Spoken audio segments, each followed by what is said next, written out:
Hallelujah. Good morning. ಮತ್ತೊಂದು ದಿನ ನಮ್ಮ ಯೇಸುವಿನ ನಾಮವನ್ನು ಮಹಿಮೆಪಡಿಸಿ ಆತನ ವಾಕ್ಯವನ್ನು ಧ್ಯಾನಿಸುವುದಕ್ಕಾಗಿ ಆತನ ಸನ್ನಿಧಿಯಲ್ಲಿ ಕಾದುಕೊಂಡಿರುವ ನಮ್ಮೆಲ್ಲರ ಸಂಗಡ ದೇವರು ಮಾತಾಡುವಂತೆ ಚಿಕ್ಕ ಪ್ರಾರ್ಥನೆ ಮಾಡೋಣವೇ? ಹಾಗೆಯೇ ವಾಕ್ಯ ಧ್ಯಾನಿಸೋಣವೇ? ಬನ್ನಿರಿ. ಪರಿಶುದ್ಧ ದೇವರೇ, ನಿಮಗೆ ವಂದನೆಗಳು. ಮತ್ತೊಂದು ಸಾರಿ ನಮ್ಮೆಲ್ಲರೊಂದಿಗೆ ಮಾತಾಡಿ ನಮ್ಮ ಹೃದಯದ ಅವಶ್ಯಕತೆ ತೀರಿಸಿರಿ ಎಂದು, ಈ ಲೋಕದಲ್ಲಿ ನಾವು ಹೇಗೆ ಬದುಕಬೇಕೆಂದು ಕಲಿಸಿರಿ ಎಂದು ಕ್ರಿಸ್ತನ ನಾಮದಲ್ಲಿ ಬೇಡುತ್ತೇನೆ ತಂದೆಯೇ, ಆಮೇನ್. ಹೌದು ಪ್ರಿಯರೇ, ಈ ಲೋಕದಲ್ಲಿ ನಾವು ಹೇಗೆ ಬದುಕಬೇಕೆಂದು ಯೇಸು ಕಲಿಸಿದರೆ ತಾನೇ ಗೊತ್ತಾಗೋದು. ನಾವು ನಮ್ಮ ಇಷ್ಟಾನುಸಾರವಾಗಿ ಬದುಕುವುದಾದರೆ, ನಾವು ಅಂದುಕೊಂಡಂತೆ ಬದುಕುವುದಾದರೆ ನಾವೇನು ಸಾಧಿಸುವುದಿಲ್ವಲ್ಲ. ದೇವರು ಆಶಿಸಿದಂತೆ ನಾವು ಬದುಕಬೇಕು. ಆತನು ನಮ್ಮ ಮೇಲೆ ಹಾಕಿಕೊಂಡಿರುವ ಆತನ ಆಲೋಚನೆ ಪ್ರಕಾರ ನಾವು ಬದುಕಬೇಕು. ಆತನು ನಮಗೆ ಕಲಿಸಬೇಕಾದರೆ ಆತನ ವಾಕ್ಯದಿಂದ ನಾವು ಕಲಿತುಕೊಳ್ಳಬೇಕು. ಆತನ ವಾಕ್ಯವನ್ನು ನಾವು ಅಭ್ಯಾಸಿಸುತ್ತಿರುವಾಗ, ಧ್ಯಾನಿಸುತ್ತಿರುವಾಗ, ಪಠಿಸುವಾಗ, ಗ್ರಹಿಸಿಕೊಳ್ಳುವಾಗ ನಮ್ಮ ಜೀವನ ಶೈಲಿಯೇ ಬದಲಾಗ್ತದೆ. ಈ ದಿನ ಪ್ರತಿಯೊಬ್ಬರೂ ಆಯಾಸಗೊಂಡಿದ್ದಾರೆ, ಬೇಸತ್ತು ಹೋಗಿದ್ದಾರೆ. ಪ್ರತಿಯೊಬ್ಬರೂ ನನ್ನನ್ನು ಯಾರಾದರೂ ಆದರಿಸುತ್ತಾರೋ, ನನ್ನನ್ನು ಆದರಣೆ ಉಂಟು ಮಾಡುತ್ತಾರೋ, ನನ್ನ ಮನಸ್ಸಿಗೆ ನೆಮ್ಮದಿ ಉಂಟು ಮಾಡುತ್ತಾರೋ, ಸವಿನುಡಿ ಮಾತನಾಡುತ್ತಾರೋ ಎಂಬುದಾಗಿ ತವಕಿಸುತ್ತಾ ಇದ್ದಾರೆ. ಎಲ್ಲರೂ ತಮ್ಮ ಪಾಡಿಗೆ ತಾವು ನನ್ನನ್ನು ಯಾರೂ ಆದರಿಸುತ್ತಾ ಇಲ್ವಲ್ಲ, ನನ್ನನ್ನು ಯಾರೂ ಸಂತೈಸುತ್ತಾ ಇಲ್ವಲ್ಲ, ನನ್ನನ್ನು ಯಾರೂ ಬಲಪಡಿಸುತ್ತಾ ಇಲ್ಲ ಅಂದುಕೊಳ್ತಿದ್ದಾರೆ ಹೊರತು, ಹೋಗ್ಲಿ ನಾನಾದರೂ ಬೇರೆಯವರಿಗೆ ಬಲಪಡಿಸಬೇಕಲ್ಲ ಎಂಬ ಆಲೋಚನೆ ಯಾರಿಗೂ ಬರ್ತಾ ಇಲ್ಲ.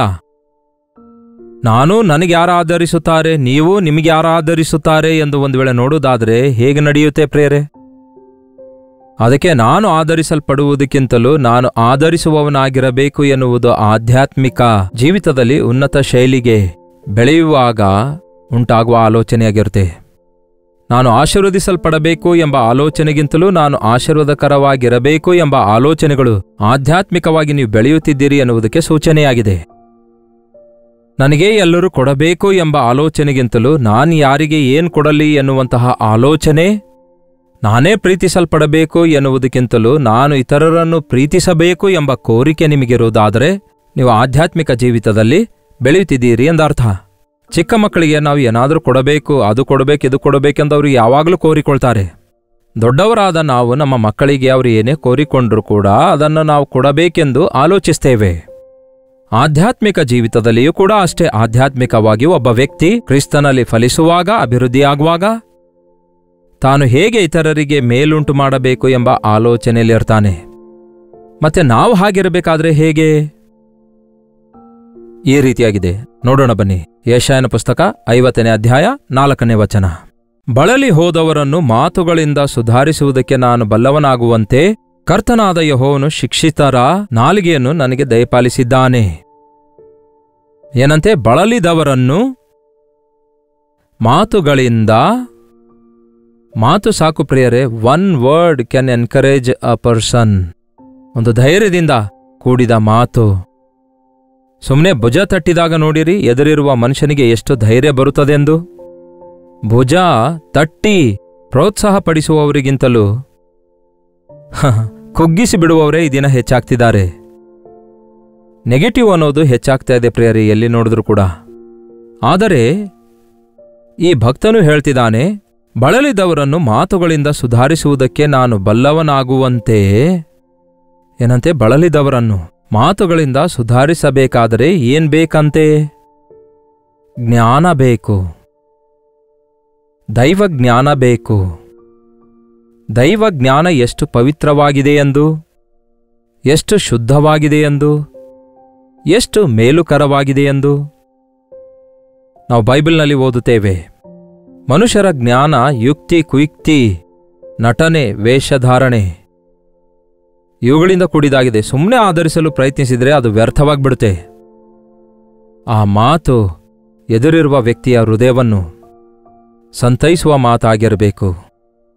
ಹಾಗೆ ಇರಬೇಕಾದರೆ ಕರ್ತನಾದ ಯೆಹೋವನು ಶಿಕ್ಷಿತರ ನಾಲಿಗೆಯನ್ನು ನನಗೆ ದಯಪಾಲಿಸಿದ್ದಾನೆ. ಅಂದರೆ ನನ್ನ ನಾಲಿಗೆಯೊಳಗಿಂದ ಆದರಣೆಯಿಂದ ಕೂಡಿದ ಮಾತುಗಳು, ಜ್ಞಾನದಿಂದ ಕೂಡಿದ ಮಾತುಗಳು, ಕುಗ್ಗಿದವರನ್ನು ಆದರಿಸುವ ಮಾತುಗಳು ನಾನು ಮಾತಾಡಬೇಕಾದರೆ ನಿಮಗೆ ಗೊತ್ತಾ ಪ್ರಿಯರೇ, ನಾವು ಮಾತಾಡಬೇಕಾದ್ರೆ ಕೇಳಬೇಕು. ನಾವು ಕೇಳಿದ್ರೆ ಮಾತಾಡ್ತೇವೆ. ನೋಡಿ, ಒಂದು ವಿಶೇಷ ಸ್ಕೂಲ್ ಇದೆ, ಡೆಫ್ ಅಂಡ್ ಡಮ್ ಎಂಬುದಾಗಿ. ಅಲ್ಲಿನ ವಿದ್ಯಾರ್ಥಿಗಳಿಗೆ ಕೆಲವೊಂದು ಸಾರಿ ಅವರ ನಾಲಿಗೆ ಒಳಗಡೆ ಯಾವ ಲೋಪ ಇಲ್ಲದೆ ಇರ್ಬೋದು, ಅವರ ಕಂಠಸ್ವರದಲ್ಲಿ. ಕೆಲವೊಂದು ಸಾರಿ ಕಿವಿಯಲ್ಲಿ ಅವರಿಗೆ ಯಾವ ಲೋಪ ಇಲ್ಲದೆ ಇರಬಹುದು. ಆದರೆ ಅವರು ಕೇಳಿಸಿಕೊಳ್ಳಲಿಕ್ಕಾಗದೇ ಇರುವುದರಿಂದ ಮಾತಾಡ್ಲಿಕ್ಕಾಗಲ್ಲ. It go ಟುಗ್ಯಾದರ್. ನಾವು ಕೇಳ್ತಿರುವಾಗ ಮಾತಾಡ್ತೇವೆ. ಈ ದಿನಗಳಲ್ಲಿ ಇತರ ದೇಶದಲ್ಲಿರುವ ಬಹಳಷ್ಟು ಜನರು ನಮ್ಮ ಮಕ್ಕಳಿಗೆ 3 years ದಾಟಿ ಹೋದವು, 4 years ಆಯಿತು, ಇನ್ನೂ ಸರಿಯಾಗಿ ಮಾತಾಡ್ತಾ ಇಲ್ಲ. ಯಾಕೆಂದರೆ ಆ ಮಗು ಕೇಳಿಸಿಕೊಳ್ತಾ ಇಲ್ಲ. ನಮ್ಮ ಮನೆಯಲ್ಲಿ ಮಕ್ಕಳು ಜಾಯಿಂಟ್ ಫ್ಯಾಮಿಲಿಯಲ್ಲಿರುವಾಗ ಎಲ್ಲರೂ ಒಟ್ಟಿಗೆ ಸೇರಿ ಮಾತಾಡಿಕೊಳ್ತೇವೆ. ವೃದ್ಧರಾಗಿರುವ ಅಜ್ಜಿ, ಅಜ್ಜ, ತಾತ ಇವರೆಲ್ಲ ಮಾತಾಡ್ತಾ ಇರ್ತಾರೆ. ಹಾಗಾಗಿ ಬೇಗನೆ ಮಾತುಗಳು ಬರ್ತವೆ.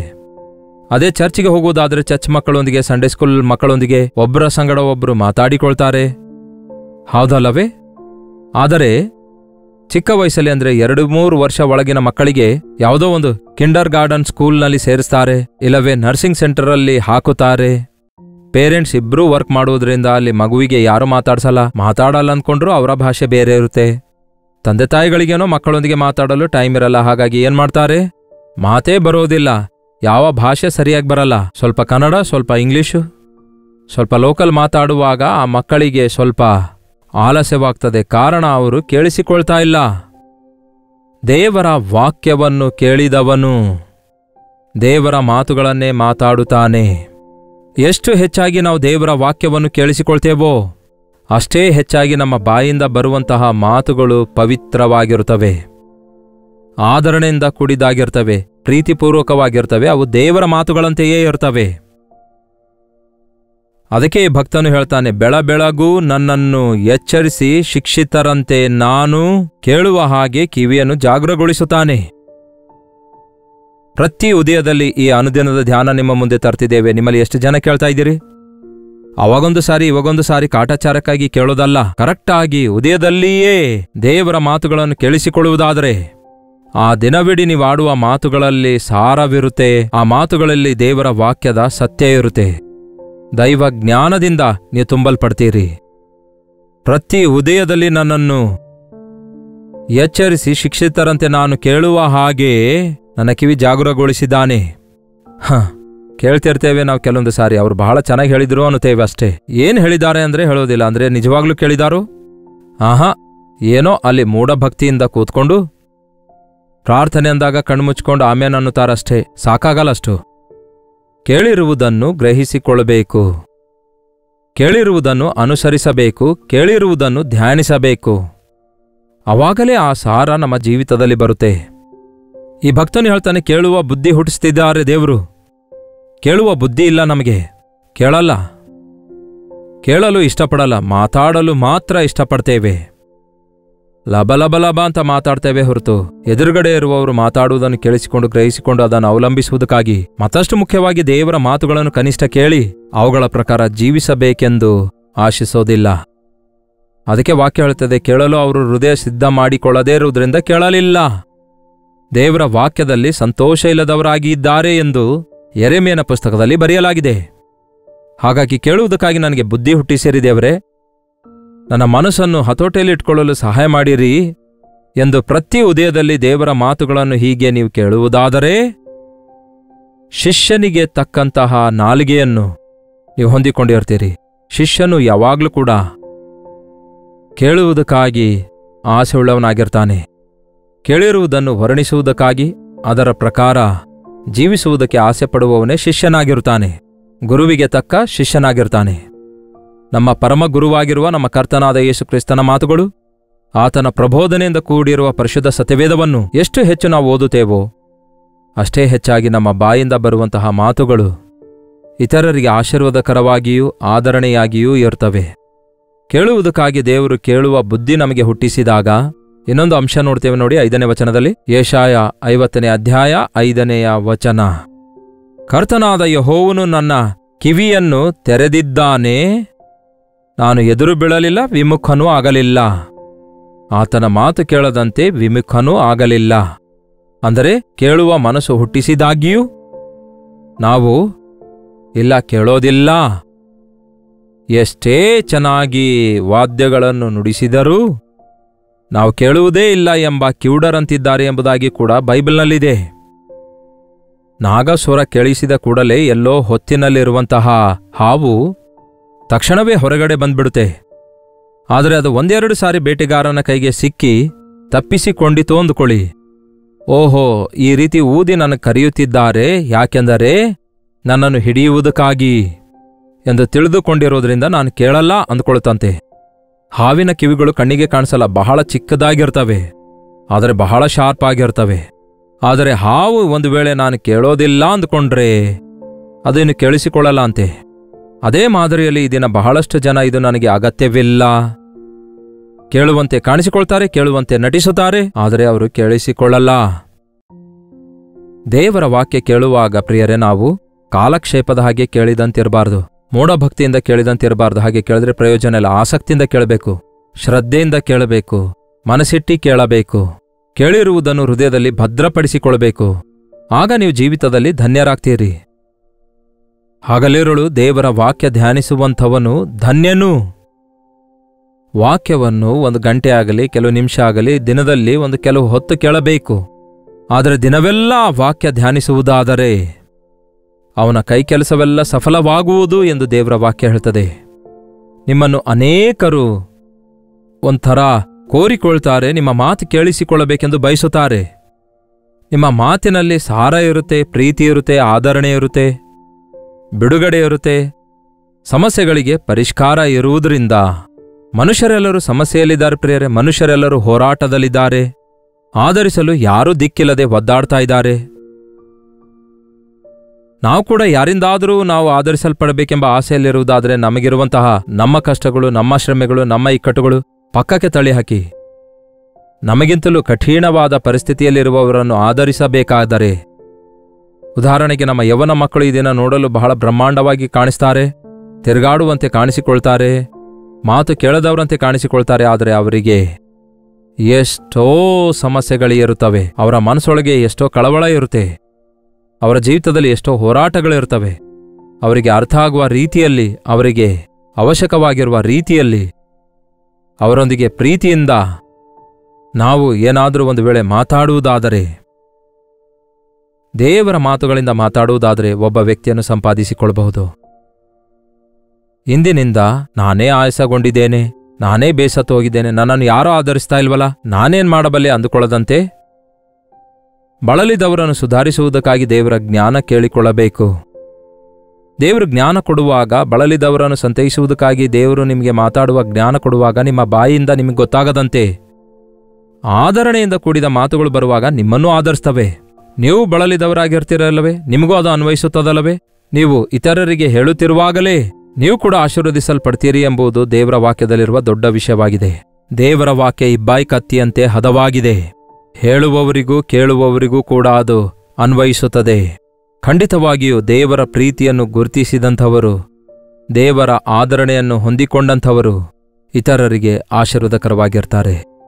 ಅಂತಹ ಆಶೀರ್ವಾದಕರವಾದ ಜೀವಿತ ದೇವರು ನಮ್ಮೆಲ್ಲರಿಗೂ ಅನುಗ್ರಹಿಸಲಿ.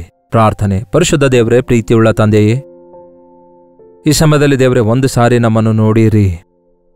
ಹೌದು ದೇವರೇ, ಬೇಸತ್ತು ಹೋಗಿದ್ದೇವೆ, ಆಯಾಸಗೊಂಡಿದ್ದೇವೆ, ಕುಗ್ಗಿ ಹೋಗಿದ್ದೇವೆ, ನನ್ನನ್ನು ಆಧರಿಸುವವರು ಇಲ್ವಲ್ಲ ಎಂದು ಕೊರಗುತ್ತಾ ಇದ್ದೇವೆ. ನಿಮ್ಮ ಮಾತು ನಮ್ಮನ್ನು ಆಧರಿಸುತ್ತವೆ ಎಂದು, ನೀವು ಆಧರಣೆಯ ಕರ್ತನನಾಗಿ ಪರಿಶುದ್ಧಾತ್ಮನನ್ನು ನಮಗೆ ಅನುಗ್ರಹಿಸಿದ್ದೀರೆಂದು ನಾವು ಮರೆಯಲಾರದೆ ನಿಮ್ಮ ವಾಕ್ಯ ಧ್ಯಾನಿಸುವ ಹಾಗೆ ಪ್ರತಿ ಉದಯದಲ್ಲಿ ಕೇಳುವ ಮನಸ್ಸು ನಮಗೆ ದಯಪಾಲಿಸಿರಿ. ಕೇಳುವ ವಾಕ್ಯ ಧ್ಯಾನಿಸುವುದಕ್ಕಾಗಿ ನಿಮ್ಮ ಕೃಪೆ ನಮಗೆ ದಯಪಾಲಿಸಿರಿ. ವಾಕ್ಯ ಸಾರದಲ್ಲಿರುವ ದೊಡ್ಡ ಸತ್ಯ ಮರ್ಮಗಳನ್ನು ನಮ್ಮ ಹೃದಯಕ್ಕೆ ಅನ್ವಯಿಸಿಕೊಂಡು ನಿರಂತರನಾದ ದೇವರ ಶಕ್ತಿಯನ್ನು ಪಡೆದುಕೊಂಡು ದಣಿದವರಿಗೆ, ಬೇಸತ್ತವರಿಗೆ, ಲೋಕದಲ್ಲಿ ಕುಗ್ಗಿದ ಸ್ಥಿತಿಯಲ್ಲಿರುವವರಿಗೆ, ಎಡವಿ ಬಿದ್ದವರಿಗೆ ಆಧರಿಸುವಂತೆ ಪವಿತ್ರಾತ್ಮನ ಶಕ್ತಿಯನ್ನು ನಿಮ್ಮ ನಾಮ ಅರಿತ ನಮ್ಮೆಲ್ಲರಿಗೆ ಅನುಗ್ರಹಿಸಿರೆಂದು ಕ್ರಿಸ್ತನ ನಾಮದಲ್ಲಿ ಬೇಡುತ್ತೇನೆ ತಂದೆಯೇ, ಆಮೇನ್. ನಮ್ಮ ತಂದೆಯಾದ ದೇವರ ಪ್ರೀತಿಯೂ, ಮಗನಾಗಿರುವ ಕ್ರಿಸ್ತನ ಕೃಪೆಯೂ, ಆದರಣೆ ಕರ್ತನಾದ ಪವಿತ್ರಾತ್ಮನ ಸಹವಾಸವು ನಮ್ಮೆಲ್ಲರ ಸಂಗಡ ಇಂದಿಗೂ ಸದಾಕಾಲಕ್ಕೂ ನೆಲೆಯಾಗಿರಲಿ. ಆಮೇನ್. ದೇವರಿಗೆ ಸ್ತೋತ್ರ. ನಿಮ್ಮ ಪ್ರಾರ್ಥನಾ ಮನವಿ 8939731313 ನಂಬರ್ಗೆ ಒಂದು ಟೆಕ್ಸ್ಟ್ ಇಲ್ಲವೇ ವಾಯ್ಸ್ ಮೆಸೇಜ್ ಮುಖಾಂತರ ವಾಟ್ಸಪ್ ಕಳಿಸಿಕೊಡಿ. ನಾವು ನಿಮಗಾಗಿ ಪ್ರಾರ್ಥಿಸ್ತಿದ್ದೇವೆ. ನೀವು ಕೂಡ ಪ್ರಾರ್ಥಿಸಿರಿ, ತಪ್ಪದೆ ದೇವರು ಜಯ ಕೊಡ್ತಾರೆ. ಮಾತ್ರವಲ್ಲದೆ ಕೊಡಲ್ಪಟ್ಟ ಇದೇ ನಂಬರಿಗೆ ನೀವು ಹೊರದೇಶದಿಂದಲೂ ಸಹ ವೀಕ್ಷಿಸುವುದಾದರೆ ನಿಮ್ಮ ಪ್ರಾರ್ಥನಾ ಮನವಿಗಳನ್ನು ಕಳಿಸಿಕೊಡಬಹುದು. ಪ್ರಾರ್ಥನಾ ಮನವಿಯೊಂದಿಗೆ ಪ್ರೈಸ್ ರಿಪೋರ್ಟ್ಸ್ ಕೂಡ ಕಳಿಸಿಕೊಡಿ. Doctor Jayapal Kannada YouTube channel subscribe ಮಾಡಿಕೊಂಡಿದ್ದೀರಾ? ನಿಮ್ಮಲ್ಲಿ ಬಹಳಷ್ಟು ಜನ ಸಬ್ಸ್ಕ್ರೈಬ್ ಮಾಡಿಕೊಳ್ಳದಂತೆ ನಾವು ನೋಡ್ತಿದ್ದೇವೆ ಅನ್ನುತ್ತಿದ್ದೀರಿ. ದಯವಿಟ್ಟು ಸಬ್ಸ್ಕ್ರೈಬ್ ಮಾಡಿಕೊಳ್ಳಿರಿ. ಅದರ ನಿಮಿತ್ತ ಮೇಲಿಂದ ಮೇಲೆ ನಿಮಗೆ ಇಂಟಿಮೇಷನ್ ಸಿಗುತ್ತವೆ. ಪ್ರತಿ ಸಾರಿ ಲೈವ್ ಪ್ರೋಗ್ರಾಂ ವೀಕ್ಷಿಸಿದ ನಂತರ ನೀವು ಲೈಕ್ ಬಟನ್ ಒತ್ತಬಹುದಲ್ಲವೇ? ಒತ್ತಿರಿ ಪ್ರಿಯರೇ. ಅಷ್ಟೇ ಅಲ್ಲ, ನಿಮ್ಮಂತೆ ನನ್ನಂತೆ ಬಳಲಿದಂಥವರು, ಅವಶ್ಯಕತೆಯಲ್ಲಿರುವವರು ಎಷ್ಟೋ ಜನ ಇದ್ದಾರಲ್ಲವೇ? ಇಂತಹ ಸಂದೇಶ ಅವರಿಗೆ ಎಷ್ಟೋ ಅವಶ್ಯಕವಾಗಿದೆಯಲ್ಲವೇ? ನಿಮ್ಮ ಸ್ನೇಹಿತರಿಗೂ ಬಂಧುಗಳಿಗೂ ಇದನ್ನು ಶೇರ್ ಮಾಡುವುದನ್ನು ಮರೆಯಬೇಡಿ. ಅಷ್ಟು ಮಾತ್ರವಲ್ಲ, ಲೈವ್ ಕಾರ್ಯಕ್ರಮ ನೀವು ವೀಕ್ಷಿಸಿದ್ದೇನೆಂದು ತಿಳಿಯಪಡಿಸುವುದಕ್ಕಾಗಿ ಲೈವ್ ಚಾಟ್ನಲ್ಲಿ ನಿಮ್ಮ ಹೆಸರು ಊರನ್ನು ಕೂಡ ತಿಳಿಯಪಡಿಸಿ. ನಿಮ್ಮೆಲ್ಲರನ್ನೂ ಕರ್ತನಲ್ಲಿ ಪ್ರೀತಿಸ್ತಿದ್ದೇವೆ. ನಿಮ್ಮೆಲ್ಲರನ್ನು ಬಲಪಡಿಸಿ ನೀವೆಲ್ಲರೂ ದೇವರ ರಾಜ್ಯಕ್ಕೆ ವಾರಸುದಾರರಾಗಬೇಕೆಂದು, ಆಧ್ಯಾತ್ಮಿಕವಾಗಿ ಬೆಳೆಯಬೇಕೆಂದು ಅನುದಿನವೂ ದೇವರ ವಾಕ್ಯ ಇಷ್ಟೊಂದು ರೀತಿಯಲ್ಲಿ ಇಷ್ಟೊಂದು ಸೋಷಿಯಲ್ ಮೀಡಿಯಾದ ಮುಖಾಂತರ ತಪ್ಪದೆ ವೀಕ್ಷಿಸಿರಿ, ಆಶೀರ್ವಾದ ಹೊಂದಿರಿ, ಅನೇಕರಿಗೆ ಆಶೀರ್ವಾದಕರವಾಗಿರಿ. ಕರ್ತನ ಚಿತ್ತವಿರುವುದಾದರೆ ಮತ್ತೆ ನಾಳೆ ಇದೇ ಅನುದಿನದ ಧ್ಯಾನ ಎಂಬ ಕಾರ್ಯಕ್ರಮದಲ್ಲಿ ಮತ್ತೊಮ್ಮೆ ಭೇಟಿಯಾಗೋಣ. ಅಲ್ಲಿವರೆಗೂ ದೇವರ ಮಹಾಕೃಪೆ ನಿಮ್ಮೆಲ್ಲರೊಂದಿಗಿರಲಿ.